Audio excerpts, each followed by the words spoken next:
बिस्मिल्लाहिर्रहमानिर्रहीम। अस्सलामुअलैकुम। पिछले कुछ अरसे के अंदर मुझे बेशबहा मैसेजेस रिसीव हुए हैं जहाँ पे स्टूडेंट्स ने अपनी सब्जेक्ट्स के हवाले से कन्फ्यूजन का इजहार किया है। Particularly are students who have been shifting from O levels to A levels during this transition times.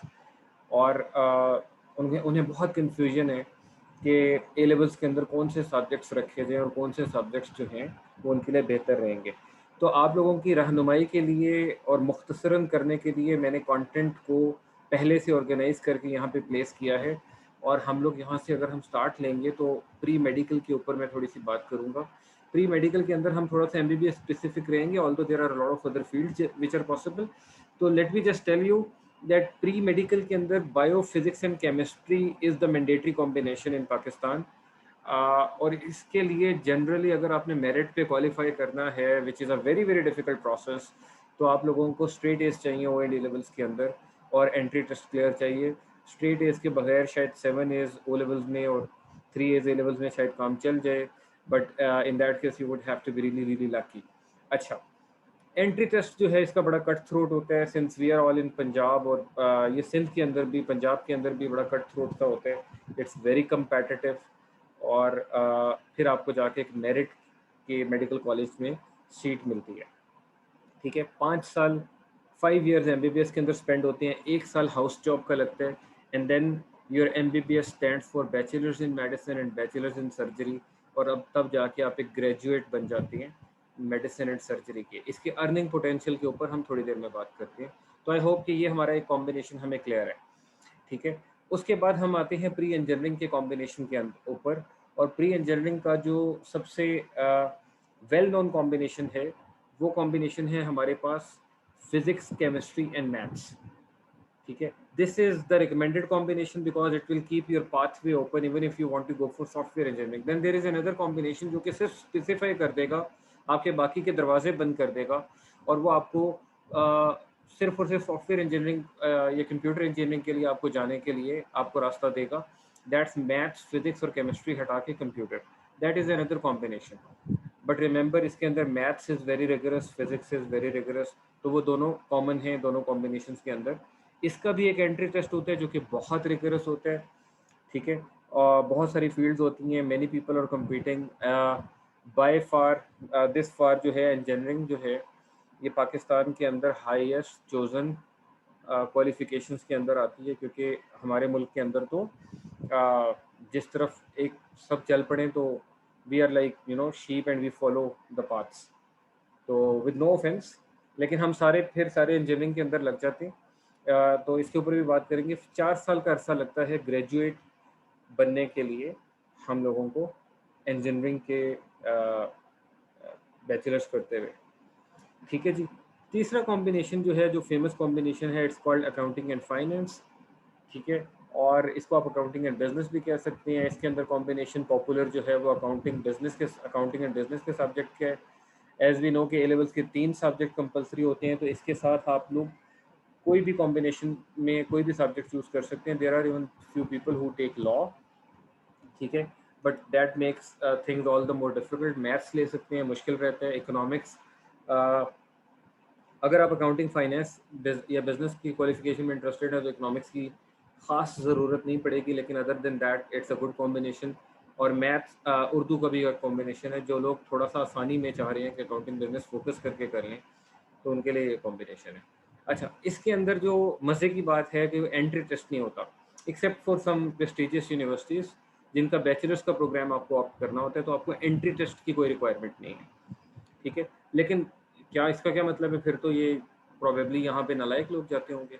जी नहीं, यहाँ पे काफ़ी काबिल लोग जाते हैं, क्योंकि इनका जो फ़िल्टरिंग का प्रोसेस है during the studies, that is very very difficult. Particularly जब आप चार्टर्ड अकाउंटेंसी वगैरह के लिए जाते हैं, या फिर अगर आप बीएस इकोनॉमिक्स के लिए जा रहे हैं, लम्स वगैरह के लिए, या एलएससी के किसी बैचलर्स इन बिजनेस एडमिनिस्ट्रेशन के प्रोग्राम में जा रहे हैं, अभी हम सिर्फ पाकिस्तान की बात करें तो मैं यहीं फोकस करूँगा। तो इन दैट केस आप फिल्टर आउट हो जाते हैं अगर आप during the course of education नहीं पढ़ रहे हैं। ठीक है, अच्छा, इसका जो ऑप्टिमाइज्ड टाइम है वो 5.5 ईयर्स है for chartered accountant, for becoming a chartered accountant इन पाकिस्तान। और ये विद एक्सपीरियंस है। मैं क्यों ये कह रहा हूँ, इसके ऊपर हम थोड़ी देर में बात करते हैं। विद एक्सपीरियंस का मतलब है कि ये experience during the time of studies completion cover हो जाएगा, और किसी क्वालिफिकेशन में ऐसा नहीं हो रहा है। और हमने फिर ACCA को सेपरेट आउट किया है, वो 2.5 ईयर्स है। अगर उसको भी विद एक्सपीरियंस देखें तो प्लस 3 ईयर्स एक्सपीरियंस है, जो कि आप विद द स्टडीज़ ले सकते हैं, ठीक है। और उसके बाद अगर हम बैचलर्स की बात करें तो 4 ईयर्स ऑफ BBA और BS हमारे पास अवेलेबल है। एक और इम्पॉर्टेंट पाकिस्तान में फेमस कॉम्बिनेशन जो है वो है हमारे पास other humanities and social sciences का कॉम्बिनेशन। तो ये सोशल साइंसेज क्या होती हैं या ह्यूमैनिटीज़ क्या होती हैं, जो ह्यूमन रिलेशनशिप से डील करती हैं, जो सोसाइटल जो फैब्रिक है हमारा उससे डील करती हैं। क्या सब्जेक्ट्स होते हैं, बाय द वे इकोनॉमिक्स भी यहीं पे इंक्लूडेड होती है। तो अगर हम यहाँ पे थोड़ा सा देख लें तो हमारे पास यहाँ पे psychology, sociology, law, politics, economics, literature, philosophy, history, media, arts, यहाँ पे कंपटीशन कम होता है। अगेन ये बहुत क्रिएटिव लोगों के लिए होती है, और अगर आप में वो क्रिएटिव नैग है, तो अगर आप creativity if you have it within you and if you feel that you are tilted towards this, तो ये आपका गो टू सब्जेक्ट्स हो सकते हैं, ठीक है। इसके अंदर भी एंट्री टेस्ट इन सम केसेस होते हैं। 4 इयर्स का बैचलर ऑनर्स इसके अंदर भी पॉसिबल है, और उसके बाद फिर आप लोग फील्ड के लिए जाते हैं, और आपकी जो है जॉब या आपका जो भी काम है creative, that starts. Let's go to the you know the elephant in the room, the bigger question, कि जी सर पढ़ लिया हम लोगों ने, अब हमें मिलेगा क्या, कमाएंगे क्या हम लोग। तो उसके अंदर मैंने थोड़ा सा चीज़ों को सेग्रीगेट किया। एज ए सेड कि मैं प्री मेडिकल के लिए सिर्फ MBBS की बात करूँगा, तो थोड़ा सा प्रोज एंड कॉन्स की अगर मैं डिस्कशन कर लूँ, तो MBBS के अंदर गेटिंग इन की का प्रोसेस जो है ना वो इज़ द मोस्ट डिफिकल्ट, क्योंकि पाकिस्तान के अंदर ऑल पेरेंट्स वांट कि हमारा बच्चा डॉक्टर बने या इंजीनियर बने, तीसरी चॉइस है नहीं इस मुल्क में अनफॉर्चुनेटली, ठीक है। अगर आप डॉक्टर या इंजीनियर नहीं बने तो आपको नालायक तस्वुर किया जाता है, विच इज़ एब्सोल्युटली फॉल्स, लेकिन unfortunately that is how it is. तो सब लोग जो हैं वो MBBS के लिए रश करते हैं, पर्टिकुलरली हमारी फीमेल्स, और जिसकी वजह से मेरिट जो है वो इतना हाई हो जाता है कि 90% आपको मार्क्स लेने होते हैं एग्रीगेट, एंट्री टेस्ट, और आपकी जो है हायर सेकेंडरी स्कूल सर्टिफिकेट के अंदर, which is your A levels, या फिर FSC वाले जो हैं वो FSC के अंदर। 5 साल के लिए ये ग्रेजुएशन होती है, 1 साल की इसकी हाउस जॉब होती है, तो 6 ईयर हो गया। हाउस जॉब के दौरान भी आपको कुछ पैसे मिलना शुरू हो जाते हैं, जो कि बेहतर पैसे होते हैं, और हाउस जॉब के बाद आपके पास अर्निंग पोटेंशियल इसलिए बेहतर हो जाता है कि डॉक्टर्स की पाकिस्तान में अभी भी कमी है। गवर्नमेंट जॉब्स जो हैं वो फिर भी जल्दी मिल जाती हैं, और अगर वो नहीं भी मिलती हैं तो everybody every other person in the country is getting सिक, तो डॉक्टर्स जो हैं they can do their self employed work, तो ये इनके लिए थोड़ा सा आसान होता है, तो गुड अर्निंग पोटेंशियल है। 6 ईयर्स के बाद गुड है। अगर मैं इसकी थोड़ी सी तफसील में जाऊँ तो आपको 4 ईयर्स आगे स्पेंड करने होंगे, आपने FCPS करना होगा, उसका एक्सपीरियंस लेना होगा, और तब आप एक स्पेशलिस्ट डॉक्टर बन जाएंगे, and you will become really really valuable, and then after that you can earn actually in you can get to millions. लेकिन it's a 10 years process after your A levels. Getting to the engineering part. Pre engineering process difficulty है इसका भी, क्योंकि again boys का बहुत ज़्यादा रुझान होता है कि सारे के सारे जो हैं वो किसी ना किसी तरीके से इंजीनियर बने। एज आई सेड के इंजीनियर बनना जो है हमारे मुल्क के अंदर हमारे मुल्क के अंदर इंजीनियर बनना जो है वो नहीं बने तो आप नालायक तस्वुर होंगे। कट थ्रोट कंपटीशन है इसकी वजह से। और क्या होता है कि एक एक इंजीनियरिंग की फील्ड में, इलेक्ट्रिकल में, इलेक्ट्रॉनिक्स में, मेटलर्जिकल में, पेट्रोलियम में, सॉफ्टवेयर में, केमिकल में, ठीक है, and so on and so fourth. तो एक एक इंजीनियरिंग के क्लास के अंदर 100 students and so many universities, तो हमारे पास एक बहुत बड़ा चंक जो है वो इंजीनियरिंग के लिए मूव करता है। जब ये लोग मार्केट के अंदर एंटर होते हैं तो मार्केट सेचुरेटेड है पाकिस्तान के अंदर, तो इनको कट थ्रोट कंपटीशन का सामना करना पड़ता है जॉब ऑब्टेन करने के लिए। एक से एक बढ़ के होता है, क्योंकि पहले ही कंपेटिटिव लोग होते हैं जो एंटर हुए होते हैं, और जिसकी वजह से बहुत सारे लोग जो हैं वो अपनी ड्रीम जॉब्स लैंड नहीं कर पाते हैं। Again I am just saying कि हम पाकिस्तान की बात कर रहे हैं और एक्सेप्शंस आर देयर। शुरू के 3-4 साल, क्योंकि 4 साल के अंदर आपकी इंजीनियरिंग हो गई और पहला साल तो आपका ट्रेनिंग कंसिडर होता है, कुछ ऑर्गेनाइजेशन में 2 साल ट्रेनिंग कंसिडर होते हैं। तो शुरू के 3-4 सालों में अर्निंग पोटेंशियल्स जो हैं वो पुअर हैं, अच्छे पोटेंशियल्स नहीं है, जिसका मतलब है कि 7th ईयर 8th ईयर के बाद आप एक अच्छी अर्निंग के ऊपर किक इन करना शुरू करते हैं। मैं ए लेवल्स के बाद 7th और 8th ईयर कह रहा हूँ, ठीक है। और उसके बाद जो है once you are experienced and once you start adding value to the organisation और बिजनेस, तो उसके बाद जो है वो आपके पैसे अच्छे आने लग जाते हैं, जो कि आप लोगों को चाहिए। अच्छा जी, moving forward to the third field, मैंने इसमें आर्ट्स एंड ह्यूमैनिटीज़ छोड़ दी है। अगेन मैंने कहा कि वो बहुत क्रिएटिव लोगों के लिए पाथवे है और is not the most popular pathway. तो हमारे पास यहाँ पे एक तीसरा पाथवे है जिसको यहाँ पे मुझे डिस्क्राइब या डिफाइन करना ज़रूरी है। अच्छा जी, अकाउंटिंग एंड बिजनेस, जिसके बारे में मुझे एक मिथ भी क्लियर करनी है, जो कि मुझे यहाँ पे मेंशन कर देना चाहिए कि does not need great mathematical skills. ये एक मिथ है कि जी आपको मैथमेटिक्स अच्छा होगा तो आप जो है वो अकाउंटिंग बिजनेस कर पाएंगे या अकाउंटिंग पर्टिकुलरली कर पाएंगे। सर वो तो सारा मैथ्स होता है। No, that's not all maths. इसके अंदर सिर्फ एडिशन, सब्ट्रैक्शन, डिवीजन और मल्टीप्लिकेशन की हद तक मैथ्स है, ठीक है। इसके अंदर जो रियल डिफिकल्टी है वो है एग्जाम, प्रोफेशनल एग्जाम्स होते हैं, इनको एग्जाम्स को पास करना, ठीक है। और कंपटीशन इसके अंदर भी होता है, लेकिन वो होता है फर्म ज्वाइन करने की स्टेज के ऊपर कि आपको एक अच्छी चार्टर्ड अकाउंटेंट फर्म मिल जाए जहाँ से आप अपना एक्सपीरियंस गेन कर सकें, and that usually happens during your studies.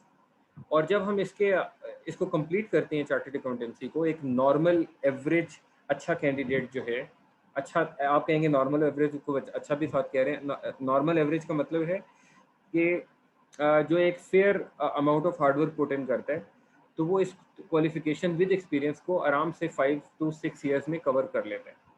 और इसका जो अर्निंग पोटेंशियल है, अगर हम इन 3 फील्ड्स जिसको हम डिस्कस कर रहे हैं, वो हाईएस्ट अर्निंग पोटेंशियल है। ये अर्ली रिटर्न्स देने वाली फील्ड है। ये 6th ईयर में आपको 6 फिगर प्लस के अंदर सैलरी दे रही होगी अगर आपने इसके एक्सपीरियंस साथ क्वालिफाई किया। अगेन क्योंकि चार्टर्ड अकाउंटेंट्स की they sweat more in training, they bleed less in war, उनकी ट्रेनिंग बहुत रिगरस हुई होती है 3-3.5 ईयर्स। और अगर आप देखें तो यही फैक्टर है जो डिफरेंशिएट करता है चार्टर्ड अकाउंटेंट्स को या बिजनेस प्रोफेशनल्स को जिन्होंने फर्म से आर्टिकल्स किए हैं, प्री इंजीनियरिंग से या प्री मेडिकल से। हाउस जॉब होती है मेडिकल वालों की 1 साल, इसलिए उनका अर्निंग पोटेंशियल भी थोड़ा सा फेयर है। तो इसका मतलब है कि the point that you need to pick is कि जिसके अंदर फॉर्मल ट्रेनिंग अवेलेबल हो गई, उनकी स्किल्स बढ़ गई। जिसकी स्किल्स बढ़ गई, they are able to add more value. Those who are able to add more value are going to get more earnings, ठीक है जी। तो इसके बाद अगर हम थोड़ा सा देखें तो आई थिंक ये आप लोगों के लिए एक बड़ा अच्छा फेयर कंपैरिजन आप लोगों के लिए मैंने मेकअप यहाँ पे कर दिया टू टेक डिसीजंस। लेकिन इसके बाद एक और इम्पॉर्टेंट फैक्टर है जो मैं ज़रूर बताना चाहूँगा आपको। आपने फैसला करना है अकॉर्डिंग टू योर एप्टीट्यूड, ठीक है। आपने भेड़ चाल फॉलो नहीं करनी है। You are not a sheep, you are not being led by a shepherd कि जी आपको, शेफर्ड कौन है जी? हमारी सोसाइटी है, दैट हैज प्रोग्राम्ड यू। आप डॉक्टर बने, बस आप बस इंजीनियर बने, आपके लिए और कोई रास्ता ही नहीं है। हमारी आज की दुनिया के अंदर कितने लोग हैं जो कमाल कर रहे हैं और डॉक्टर्स और इंजीनियर्स नहीं हैं, ठीक है। प्लस कितने ऐसे इंजीनियर्स हैं या कितने ऐसे डॉक्टर्स हैं जो अपने प्रोफेशन से हट के कोई और काम कर रहे हैं, दे आर वेरी सक्सेसफुल, ठीक है। अगर आप पाकिस्तान में दुनिया टीवी देख लीजिए तो वहाँ पे एक डॉक्टर मोहिद आते हैं, ही, ठीक है। अभी I don't know if he is working with Dunya TV at the moment, but he is very successful in journalism. अगर मैं दुनिया की बात करूँ तो Jeff Bezos is an engineer, लेकिन वो अमेजोन रन करता है, तो वो बिजनेस प्रोफेशनल है, ठीक है। अगर मैं देखूँ तो मुकेश अंबानी जो रिलायंस ग्रुप इंडिया वाला है, one of the richest man present on earth, he is an engineer but he is a businessman eight the moment. तो इंजीनियर्स भी बिजनेसेस कर रहे हैं। End of the day doctors भी बिजनेसेस करते हैं। Doctors hospital is a business, ठीक है। Many other hospitals are businesses. I did not want to name specific organizations, लेकिन चलें। तो end of the day business से अर्निंग पोटेंशियल आती है। और अगर आपके पास वो स्किल्स हैं और अगर आपके अंदर वो गट्स हैं और वो एटीट्यूड है जो आपको एक बिजनेस प्रोफेशनल की तरह रन करने के लिए ऑर्गेनाइजेशन का व्यू दे सकते हैं, तो डेफिनेटली आपका अर्निंग पोटेंशियल बहुत हाई है। तो मैं आपको डूज डोंट्स बता रहा था। मैंने पहला मेंशन किया है, अपने एप्टीट्यूड को देखिए कि आप क्या करना चाहते हैं। मेरे बहुत सारे साइंस के इस तरह के स्टूडेंट्स होते हैं, ओ लेवल्स में साइंस के अंदर दे वर नॉट गुड, बट उसके बाद फोर्स होके ए लेवल्स में, क्योंकि उन्होंने और कोई सब्जेक्ट्स पढ़े नहीं हुए, तो फिर से साइंसेस रख ली। उसके बाद they ended at Cs and Ds and Es, and उसके बाद बैचलर्स में जाके सब्जेक्ट चेंज कर लिए, which does not go well. So don't make that mistake. अच्छा जी, इसके बाद जो है, प्लान बी आपके पास होना चाहिए। आप इंजीनियर बनना चाह रहे हैं लेकिन आपको एडमिशन ही नहीं होया, what else can you do? ठीक है, do you want to really take a gap year, तो वो प्लान कर लीजिए कि आपने क्या करना है। लेकिन कोशिश ये कीजिए कि यू आर नॉट लिमिटेड, आपके अंदर अनलिमिटेड पोटेंशियल है, you just need to unveil it. Untapped potential पड़ा हुआ है आपके अंदर। ठीक है, तीसरी चीज़, सोसाइटल प्रोग्रामिंग या प्रेशर के अंदर फॉल मत करें। डॉक्टर इंजीनियर, हो सकता है आप में से बहुत अच्छे लॉयर्स मौजूद हों, हो सकता है आप में कोई बहुत अच्छा आर्टिस्ट मौजूद हो जो कि वर्ल्ड फेमस बन जाए, हो सकता है वो एक हिस्ट्री मेकर बन जाए। ठीक है, हो सकता है आप में से कोई एक बहुत अच्छा ब्यूरोक्रेट निकल आए, हो सकता है आप में से कोई एक बहुत अच्छा पॉलिटिशियन निकल आए, या कोई एक लीडर निकल आए, हो सकता है आप में से कोई फिलैंथ्रोपी की तरफ जाए तो वो कमाल कर जाए। ठीक है, तो you have to understand what you want to do. ठीक है, लास्ट बट नॉट लीस्ट, मैंने ये मेंशन किया कि your attitude and skills are of ultimate importance, and with these you can excel and make an impact in any field. आप बहुत सारे लोगों को दुनिया में उठा के देख लीजिए, आप किसी भी फील्ड में इम्पैक्ट मेक कर सकते हैं, अगर आपके अंदर ग्रिट है, परसेवेरेंस है, गो गेटर एटीट्यूड है, और अगर आप प्रोक्रेस्टिनेशन से बचते हैं, और अगर आप स्किल्स ऑब्टेन करते हैं, और अगर आप अपना शार्पन द सॉ, जो कि 7 habits of highly effective people है, अगर आप उसको फॉलो करते हैं, तो definitely you can make an impact on the world. With this I really wish you best of luck. आपके जो भी क्वेश्चंस हैं CA के हवाले से मैं एक सेपरेट सेशन करूंगा।